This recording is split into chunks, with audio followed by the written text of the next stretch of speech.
Hey guys, how you doing? Good to see all of you. Thank you for joining me today for this retake of yesterday's MyTake episode. I really appreciate it. And before I begin, I'd just like to say, if you're new to this channel, new to this community, thank you so much for joining us. You are so welcome in this community. Please hit that like and subscribe button. Smash it now. Smash the like button. Hit that subscribe button. Be a part of this great community that is ever growing by the day so we can continue to grow. So before I get into it, make sure you subscribe and like this video. Thanks so much. All right, guys, so let's get right into it. So as you guys saw, the question of the day, as of, those who maybe watched the retake of yesterday, the question of the day is virtual learning the future of education? I think this is an interesting question. Because since we're all in this period of time, and I kind of in a daze. This is like the second day I've spent in this office, typing on my computer and doing homework and whatever. It's just a whole new situation. And I think it's an interesting question: is whether virtual learning is going to be the future of education. And so, here's my take on that issue. I think virtual learning is the unfortunate future of education. And let me give you some reasons why. Because the school budgets are already being strained. There's a lot of school districts have voted to raise their own taxes to keep the schools open. There's not enough teachers, and we're not paying teachers very well. And, there's a decline in teachers. And what we've seen, too, is I was watching a Vice documentary. What I'll try to do is I'll put that link in the description so you guys can watch it. It's about teachers being outsourced, like teachers from international countries, being brought to America to to fill these positions, more specifically in inner city schools who are understaffed and underfunded and who can't give teachers decent wages and decent benefits. So I think, yes, virtual learning is the future of education, because let me tell you something, folks, it's a lot cheaper. You don't have to keep the school buildings open, and you don't have to pay the teachers. But let me tell you this before I get too carried away. Virtual learning does not, and I repeat, does not have to be our future. It does not have to be our future. Because let me tell you something. For a lot of people right now, this phase of virtual learning, this period of social isolation, is alienating a lot of people right now. And folks, I don't need to get into all the reasons with smartphones. You all know smartphones are addicting. They're built to be addicting. They're distancing our society away. We're distancing ourselves away from each other and becoming absorbed in social media and absorbed in this virtual reality. And that's a good thing for some people. Social media is great and is a great thing to have, and like YouTube and doing all this other stuff. But it's not the future we want.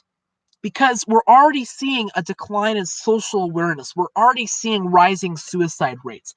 And a lot of that, yes, folks, a lot of that has been tied to being on your device 6 hours a day. And I think that school, for a lot of us, once we come back out of this period of virtual learning, a lot of us are going to appreciate school a lot more. And there will be some that will like the virtual learning process more, and that's okay. But there are a lot of us who, like myself, get energy from other people, and going to school, is a motivation, talking to teachers face to face. So, ladies and gentlemen, my take on that issue is that, yes, virtual learning is the future of our education system if we don't do something about it. Because we do not want that future for our educational system. Virtual learning is not the way to go. It's going to create a bad society. It's going to raise suicide rates. It's going to, lower the mental health of this population and further alienate us from one another, which is the most important thing. Is touch, contact, and seeing a person face to face is the most valuable and most important thing. Okay.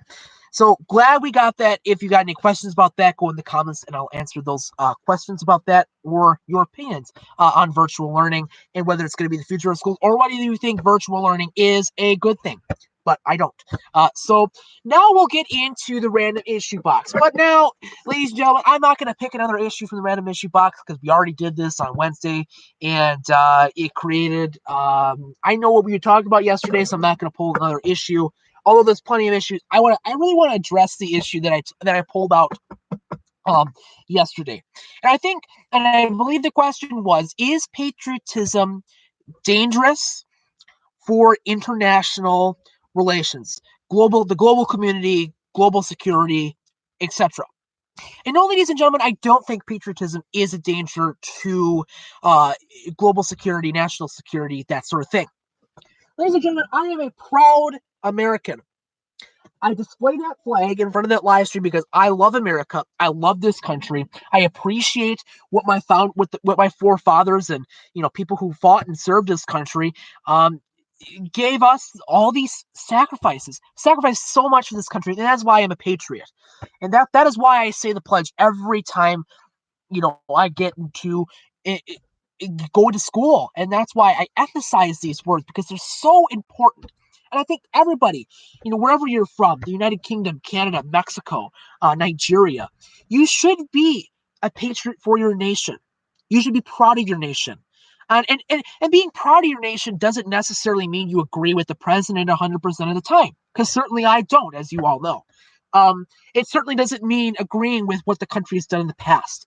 And it doesn't mean it just means you love the people and you love what the country stands for. But here's what is a danger to national security, folks, is nationalism. Nationalism is extremely dangerous. Nationalism is falling over the cliff for your country no matter what it does. If it's executing people, if it's abusing human rights, or if the president is corrupt or bad, it's falling over backwards for what your country currently stands for, fighting to make sure it has more power. And whether that's toppling down other sovereignty or creating chaos or disaffecting others, you will fight your own interests and your own nation's interests. So, ladies and gentlemen, nationalism is dangerous, and you should be very wary when politicians call themselves nationalists. That is dangerous. Patriotism is not dangerous. I'm a proud American patriot. I proudly fly the flag in my backyard to remind me of the sacrifices that my forefathers made for this country. I proudly do that. Nationalism is dangerous. That was the issue we talked about yesterday. On tomorrow's episode, we'll pull another issue and talk about that. Okay, so now I want to get into an important update because yesterday, although we're caught up in the coronavirus thing, there was an election yesterday. Although I believe Ohio and I forget the other state that canceled their primary, but 3 states voted yesterday for the presidential nomination for the Democratic side and the Republican side. Although I do believe all those states canceled the Republican primary, and as of now, Donald Trump only got 1 delegate. So yesterday, Florida, Illinois, and Arizona, Joe Biden wins with 43% of the vote. It's close, but keep in mind, in Arizona, there was a lot of early voting. So in Arizona, it was 43 to 31. So as you can see, there's a lot of, there's like 30%, votes where they went to candidates that dropped out. So there's a lot of early voting that took away those percentage points away from Joe Biden and Bernie Sanders, etc. But the point is, Joe Biden had another resounding night, and Sanders' campaign is dwindling. It's falling apart. There's no momentum. 538 has a 99% chance that Joe Biden will get the Democratic nomination for president.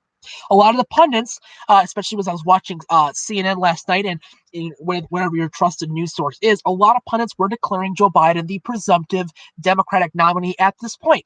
Because at this point, Joe Biden currently has 1,091 delegates and Sanders has 778 delegates. That lead is insurmountable. That lead will be very hard to get over. And right now, as I'm looking at the states that have left to vote, and I'm looking at the 538 polls right here on my computer, there simply is no path for Sanders. And so, yes, ladies and gentlemen, obviously I'm biased as a Joe Biden supporter, but ladies and gentlemen, my take with Matthew Lehner declares Joe Biden as the presumptive Democratic nominee, and that in the general election, it will be a Trump-Biden race. I will probably declare that, and if Bernie Sanders somehow pulls off a victory, I will certainly go back and apologize for that. But it is Joe Biden will be the presumptive Democratic nominee. Okay, so that is all I needed to talk about today. But I just want to get a big thing too, guys. In the description down below, as you saw yesterday in my apology video and in my form video, go fill out that form down in the description of this video. Yes, you watching, fill out that form. It's going to determine the future of My Take with Matthew Lehner due to some technical difficulties we had yesterday. Knock on wood right now. It's going good right now with the live stream. But I want to ask your opinion on how we do My Take episodes moving forward. I want to get your opinion on that. So please fill out that survey if you get a chance. It'll literally take 2 seconds. No joke. 2 seconds. Fill out that survey. Let me know of your opinion. And I will leave the survey open until Saturday. And then on the Saturday afternoon episode, we'll announce results of that survey in the future of My Take with Matthew Lehner. It will continue. The normal schedule will continue. It just asks of how we film the videos and whether we should continue live streaming and that sort of thing. So, guys,